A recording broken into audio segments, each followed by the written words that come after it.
اعوذ باللہ السمیع العلیم من الشیطان الرجیم من همزه ونفخه ونفثه بسم اللہ الرحمن الرحیم انا نحن نزلنا الذکر وانا له لحافظون وقال النبی صلی اللہ علیہ وسلم ان اللہ يرفع بهذا الكتاب اقواما ويضع به آخرین۔ قابل تکریم حضرات و خواتین، آج کے خطبہ جمعۃ المبارک میں قرآن کریم صاحب قرآن بالخصوص حافظ قرآن کے حوالے سے اس کی عظمت، ڈگنیٹی اور چند ایک واقعاتی مثالوں کے تناظر میں اس سوال کا جواب مہیا کیا جائے گا کہ کیا قرآن حکیم ہمیں بچوں کو حفظ کرانا چاہیے یا نہیں،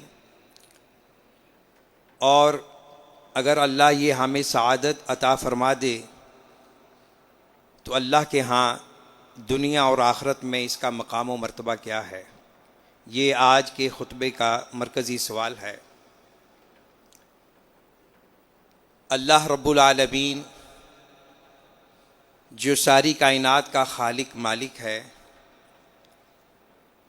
اور جس نے آنے والی نسلوں تک قرآن حکیم کو محفوظ کیا ہے اور اسے کتاب رشد و ہدایت قرار دیا ہے،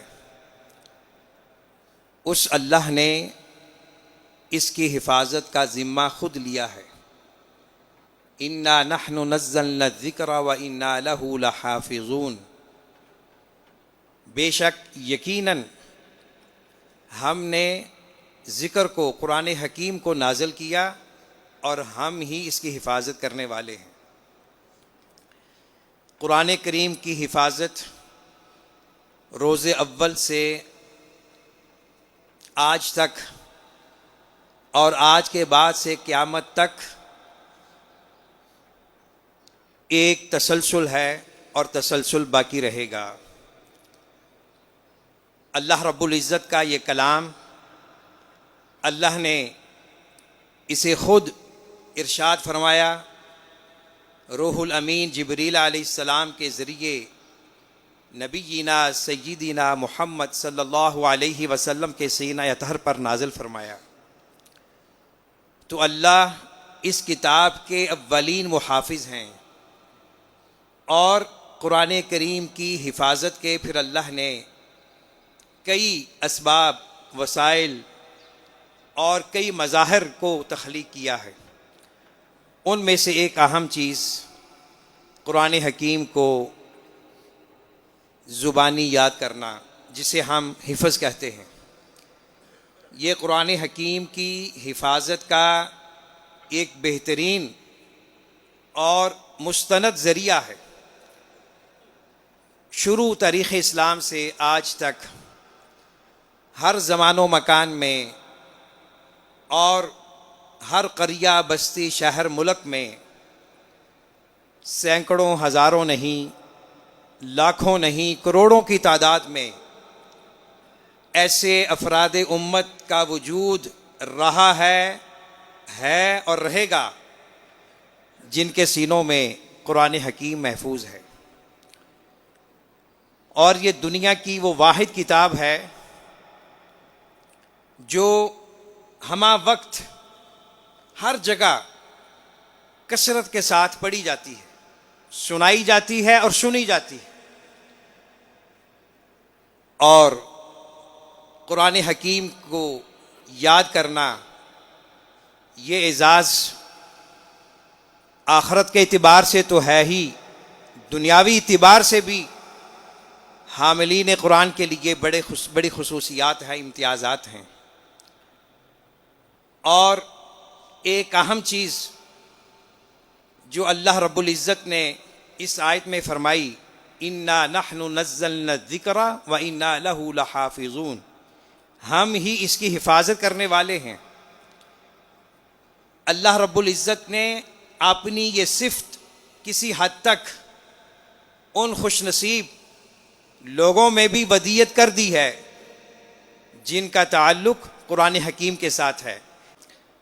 تو قرآن حکیم کو جو یاد کرتا ہے، حفظ کرتا ہے، گویا کہ وہ اللہ رب العزت کے اس وعدے کو پورا کر رہا ہے، اور اللہ نے اس کا بہترین انتخاب کیا ہے۔ قرآن کریم کا حافظ ہونا یہ بڑے نصیبے کی بات ہے۔ بہت سے ذہین تر لوگ بھی کوشش کرتے ہیں قرآن کریم ان کے دلوں میں اتر جائے، ان کے دل و دماغ قرآن کریم کے نور سے منور ہو جائیں، لیکن نصیب نہیں ہوتا۔ اور اس کے برعکس یہ دیکھا گیا ہے کہ بڑے دور پس ماندہ علاقے کے غریب غربا مساکین جن کا ذہنی جو میرٹ ہے وہ بھی عام بچوں سے کم ہوتا ہے، اللہ ان کو قرآن کریم کے حافظ ہونے کی سعادت نصیب فرما دیتے ہیں۔ اور پھر ایسے بچے معاشرے میں جب آتے ہیں، دوسرے علوم و فنون حاصل کرتے ہیں، تو اللہ تعالیٰ ان کے سینوں کو کھول دیتا ہے۔ یہ قرآن حکیم کی برکات ہیں۔ مختصراً قرآن حکیم کے حافظ کی یہ بڑی خصوصیت ہے کہ جب تک وہ قرآن حکیم کے ساتھ جڑا ہوا ہے، اس کو یاد کر رہا ہے، سب کی پارہ سنا رہا ہے، منزل سنا رہا ہے، تراویح میں سنا رہا ہے، آتے جاتے منزل پڑھ رہا ہے۔ تیسری اور چوتھی کلاس میں تھا، یہ ان لوگوں کے لیے سوال ہے، جواب ہے، جو کہتے ہیں کہ حفظ کے بعد بچے کیا کریں گے؟ کہیں رزق سے، جاب سے محروم تو نہیں ہو جائیں گے؟ کہیں وہ مساکین فقراء کی صف میں تو نہیں آ جائیں گے؟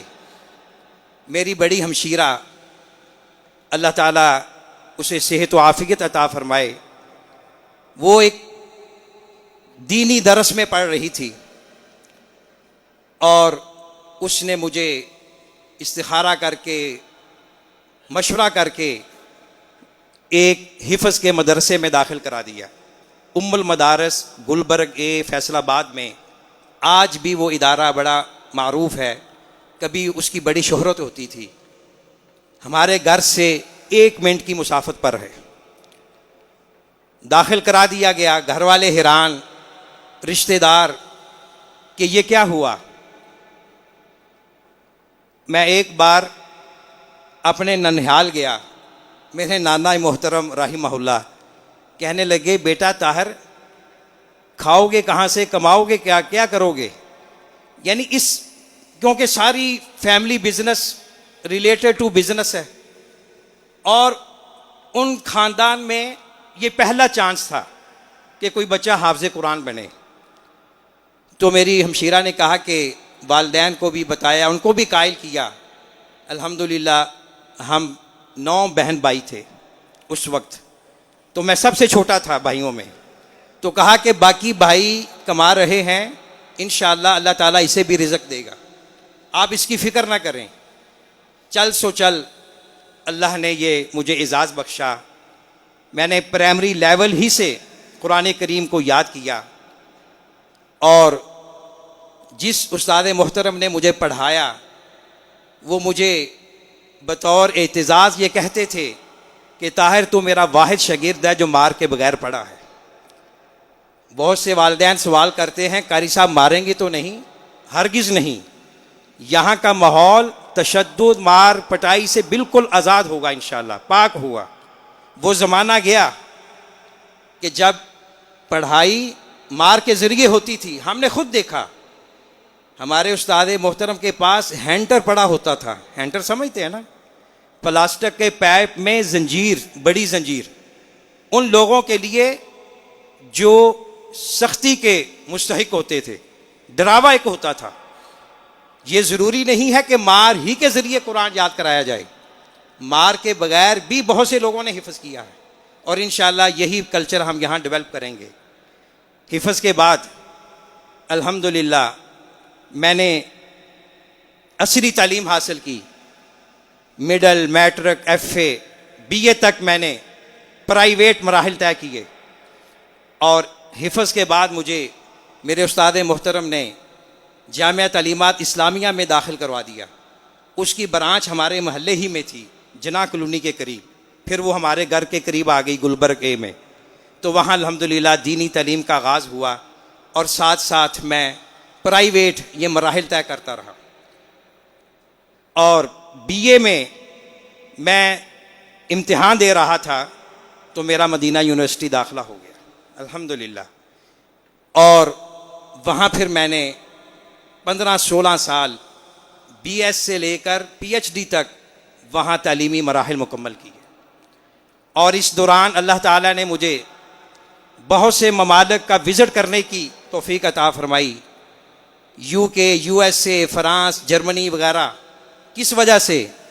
رمضان میں قرآن کریم میں تراویح میں امامت کے لیے مجھے یونیورسٹی سے نومینیٹ کیا جاتا تھا، اور 10 سال تقریباً میں ہر رمضان باہر جاتا رہا اور باہر کی دنیا کو دیکھا۔ اور جب میں فرسٹ ٹائم گیا، واپس آنے لگا یو کے سے، تو لوگوں نے کہا کہ ہم آپ کو پاسپورٹ دلاتے ہیں، آپ ہمارے پاس رہیں، ہمیں آپ کی ضرورت ہے۔ میں نے کہا نہیں، میرا اصل مقصد یہ تھا کہ تعلیم مکمل کرنے کے بعد اپنے وطن عزیز جاؤں، وہاں جو اللہ مجھ سے کام لے میں وہ کروں۔ اور الحمدللہ اس کے بعد بھی جب بھی میں گیا، لوگ حیران ہوتے تھے کہ لوگ یہاں آنے کے لیے پاپڑ بیلتے ہیں، آپ کو اللہ نے موقع دیا ہوا ہے، آپ ہمارے پاس رہیں، آپ کو پاسپورٹ ملے گا، نیشنلٹی ملے گی، آپ یہاں بحیثیت اسکالر دائی کام کریں۔ تو میں نے شکریہ کے ساتھ ان کی اس آفر کو قبول نہیں کیا، اور الحمدللہ اللہ تعالیٰ نے اس کے بعد میں یہاں پاکستان میں آیا۔ میدان تعلیم و تدریس سے وابستگی یہ میرا مشن ہے، ویژن ہے۔ میں نے کبھی بھی دنیا کے حصول کو مقصد نہیں بنایا، لیکن یاد رکھیں اللہ نے مجھے دنیا داروں سے بھی کم نہیں رکھا۔ جو ہمارے خاندان کا سٹیٹس ہے، بھائیوں بہنوں کا سٹیٹس ہے، اللہ تعالیٰ نے بہت درجے ان سے مجھے سعادت عطا فرمائی، بہتری عطا فرمائی ہے، ہر قسم کی نعمت سے نوازا ہے، باوجود اس کے کہ میں ڈائریکٹلی کسی بزنس میں انوالو نہیں ہوا۔ میرا طریقہ یہ رہا، والدین کو بھی ایڈوائز کرنا چاہوں گا، اللہ کا شکر ہے ہماری فیملی کو آج بھی لوگ بطور مثال پیش کرتے ہیں۔ جب میں دینی تعلیم کے لیے وقف ہوا، والدین بڑے بھائیوں نے مجھے سبق پڑھا دیا کہ بیٹا آپ نے دکان کی طرف نہیں سوچنا، کمائی کی طرف آپ نے اپنے ذہن کو نہیں کرنا، آپ کا کام ہے پڑھنا، جو ہمارا بزنس ہے اس میں آپ کا معقول حصہ رہے گا۔ اللہ کا شکر ہے انہوں نے یہ وعدہ پورا کیا، اور جب میں واپس آیا مدینہ یونیورسٹی سے، میرے لیے ایک مناسب پلیٹ فارم تھا بزنس کا۔ اللہ نے مجھے محتاج نہیں ہونے دیا، جاب بھی ملی اور سائڈ بزنس بھی ملا، اور آج بھی اللہ کا شکر ہے اللہ کی ہر نعمت موجود ہے۔ میرے وہ ساتھی جو میرے ساتھ سکولنگ کرتے تھے، پرائمری، مڈل، میٹرک، ٹیوشنیں پڑھتے تھے، آج میں ان کو دیکھتا ہوں تو اللہ کے حضور سر مسجود ہو جاتا ہوں۔ وہ وہیں کے کھڑے ہیں، زیادہ سے زیادہ کسی نے بی اے کیا، ایم اے کیا، اس کے بعد بزنس سنبھال لیا، بال بچوں میں گم ہو گئے، اور اللہ تعالیٰ نے مجھے یہ موقع دیا کہ آج میں آپ کے ساتھ مخاطب ہوں، اللہ کے اس گھر کی خدمت کر رہا ہوں، اور میرا یہ ویژن مشن ہے، یہ اللہ کا گھر، یہ مسجد اہل محلہ کے لیے مینارہ نور ثابت ہو، یہاں رشد و ہدایت کے سوتے پھوٹیں۔ میں اہل محلہ کو اپنے شاگردوں کی طرح ٹریٹ کرتا ہوں، ایک ایک پہ میری نظر ہوتی ہے کہ کون آدمی کیا کر رہا ہے اور اس سے ہم دین کی خدمت کیسے لے سکتے ہیں، ان کے بچوں کو ہم موٹیویٹ کیسے کر سکتے ہیں۔ میرا کوئی اور مقصد نہیں ہے۔ اور کبھی میں سوچتا ہوں کہ یہ اللہ جو ہم سے کام لے رہے ہیں شعبہ تحفیظ کے آغاز کے حوالے سے، اس میں کیا حکمت ہے؟ ایک حکمت میرے ذہن میں آ رہی ہے کہ جس طرح میں نے اپنی زندگی کا آغاز حفظ قرآن کریم سے کیا، تو اللہ نے مجھے موقع دیا ہے کہ اپنی زندگی کا اختتام بھی اسی شعبے سے کروں، اپنے پیچھے سیکنڈ لینڈ چھوڑ کر جاؤں۔ زندگی کا پتہ کوئی نہیں، پل بھر کا کوئی پتہ نہیں، اور زندگی برف کی طرح پگھلتی جا رہی ہے۔ انسان کو اپنی آخرت کی فکر ہونی چاہیے۔ ویسے بھی میں اس عمر میں ہوں کہ دنیا سے زیادہ اب آخرت کی فکر ہونی چاہیے، اور آخرت کی فکر کا یہ مرحلہ ہے کہ آپ اپنے پیچھے نیک اولاد چھوڑ کر جائیں، اچھے شاگرد چھوڑ کر جائیں، جو آپ کے ویژن کو، آپ کے مشن کو آگے بڑھائیں۔ خلاصہ کلام یہ ہے، قرآن کریم حفظ کرنے سے غربت نہیں آئے گی اور معاشی بدحالی نہیں ہوگی۔ اگر آپ بچے کو حفظ کرانے میں سنسیئر ہیں، مخلص ہیں، تو انشاءاللہ بات یاد رکھیے گا، اللہ تعالیٰ دنیا بھی عطا فرمائیں گے، اور آخرت تو اللہ تعالیٰ نے وعدہ کیا ہوا ہے، اور یہ اللہ کے وعدے جڑے ہوئے ہیں ان حفاظ قرآن کریم کے لیے جو قرآن حکیم کے حقوق ادا کرتے ہیں، جو قرآن حکیم کی صبح و شام تلاوت کرتے ہیں۔ اس میں کوئی شک نہیں، کچھ ایسے نوجوان ہیں جو حافظ بھی ہیں لیکن والدین کے لیے درد سر بن جاتے ہیں، ان کی نافرمانی کرتے ہیں، دین سے، تربیت سے دور ہیں۔ اس کے اسباب میں سے اہم سبب یہ ہے کہ حفظ کے بعد ان کو چھوڑ دیا جاتا ہے، نہ استاد اس کی فکر کرتا ہے، نہ ادارہ اس کی فکر کرتا ہے، نہ والدین اس کی کونسلنگ کرتے ہیں۔ تو ضرورت ہے جس بچے کو اللہ یہ نعمت دے دے وہ بچہ خود بھی اس کی حفاظت کرے، والدین بھی اس کا ساتھ دیں، اور انشاءاللہ یہ نور جس سینے میں ہوگا، جس گھر میں ہوگا، جس محلے میں ہوگا، اللہ کی رحمتیں اور برکتیں نازل ہوں گی۔ اتوار کے دن کی بات ہے، میں جہلم میں تھا، مشہور ایک سویٹ پیلس ہے، ہمارے وہاں عزیز دوست ہیں، ان کے آگے دوست ہیں، ان کے پاس چند منٹ بیٹھنے کا موقع ملا۔ اس آدمی نے جو اس وقت آنر ہے اس شاپ کا، اس نے مجھے اپنا واقعہ نوجوان سنایا۔ اس کے والد کا نام بھی طاہر اقبال تھا رحمہ اللہ۔ کہتے کہ جب میں چھوٹا تھا تو میرے والد نے ڈائری پہ لکھ دیا کہ میں زندہ رہوں یا نہ رہوں، آپ نے طلال بیٹے کو حافظ قرآن بنانا ہے۔ یہ ہوتی ہے نیت، انما الاعمال بالنیات۔ تو اللہ نے ان والدین کی زندگی ہی میں اس نوجوان کو حافظ بنایا، اور اب تک وہ 19 مصلح سنا چکا ہے۔ تو اس میں سبق کیا ہے؟ ارادہ، نیت جن کی ہو تو اللہ تعالیٰ ان کے لیے آسان راستے آسان کر دیتے ہیں۔ والذین جاہدوا فینا لنہدینہم سبلنا۔ تو میں آپ سے ریکویسٹ کروں گا، آپ بھی آج یہ نیت کر کے جائیں کہ ہم نے اپنی فیملی میں حافظ قرآن بنانا ہے، عالم دین بنانا ہے۔ یہ آپ کے لیے مستقل صدقہ جاریہ ہے، اس میں اصلاح انسانیت ہے، اصلاح معاشرہ ہے، اور یہ چراغ ہے، جب تک جلتا رہے گا دنیا اس سے مستفید ہوتی رہے گی۔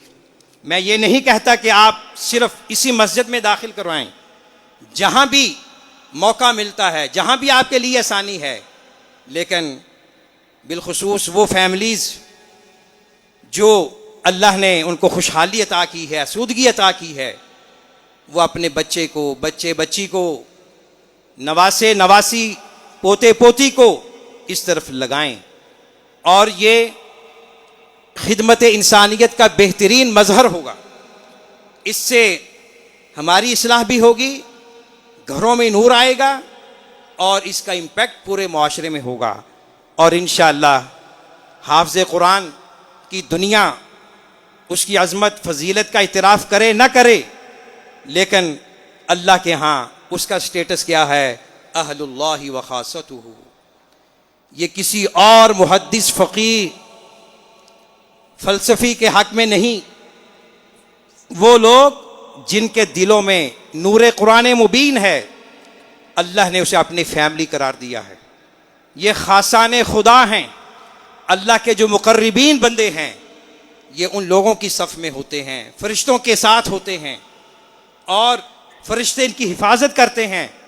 جہاں یہ قرآن کریم پڑھا جاتا ہے وہاں اللہ کی طرف سے انوار و تجلیات کی برکتیں نازل ہوتی ہیں، اور انشاءاللہ یہاں کے مستقل نمازی اس بات کو محسوس کریں گے جب ہمارا یہ شعبہ آغاز کر دے گا، آپ کو یہاں نماز پڑھنے سے میں پہلے سے زیادہ لذت اور حلاوت نصیب ہوگی۔ اللہ رب العزت سے دعا ہے اللہ تعالی ہمیں قول و عمل میں خلوص عطا فرمائے، ارادوں میں، جذبات، احساسات میں وفا عطا فرمائے۔ اللہ تعالی ہمیں آخرت سے بڑھ کر، دنیا سے بڑھ کر آخرت کی فکر کرنے کی توفیق عطا فرمائے، مادیت سے بڑھ کر دینی تعلیم و تربیت کی توفیق عطا فرمائے۔ وآخر دعوانا ان الحمد للہ رب العالمین۔